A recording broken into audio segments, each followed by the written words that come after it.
ನಿಮ್ಮ ದೇಹದಲ್ಲಿ ನೀರು ಕಡಿಮೆಯಾದಾಗ ಏನಾಗುತ್ತದೆ? ಅಲ್ಪ ಸಮಯದಲ್ಲೇ ಭಾರೀ ಬಿಸಿಲಿನಲ್ಲಿ ನಿಮ್ಮ ದೇಹ ನೀವು ಊಹಿಸುವುದಕ್ಕಿಂತ ಬೇಗ ನಿಷ್ಕ್ರಿಯವಾಗಲು ಪ್ರಾರಂಭಿಸುತ್ತದೆ.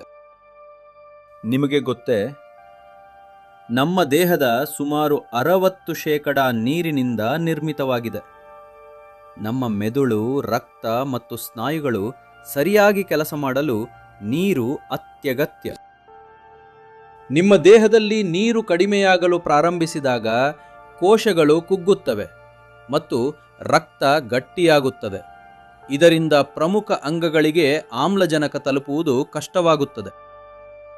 ಡಿಹೈಡ್ರೇಷನ್ ಅನೇಕ ಕಾರಣಗಳಿಂದ ಉಂಟಾಗಬಹುದು. ತೀವ್ರ ವ್ಯಾಯಾಮ, ಅಸ್ವಸ್ಥತೆ ಅಥವಾ ಬಿಸಿಲಿನಲ್ಲಿ ಸಾಕಷ್ಟು ನೀರು ಕುಡಿಯದಿರುವುದು.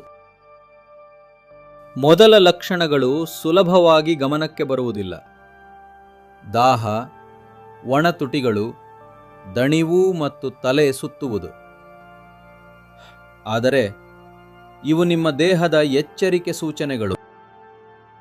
ಡಿಹೈಡ್ರೇಷನ್ ಗಂಭೀರವಾದರೆ ಅದು ನಿಮ್ಮ ಹೃದಯ, ಮೆದುಳು ಮೇಲೆ ಪರಿಣಾಮ ಬೀರುತ್ತದೆ ಮತ್ತು ಜೀವಕ್ಕೆ ಅಪಾಯವಾಗಬಹುದು.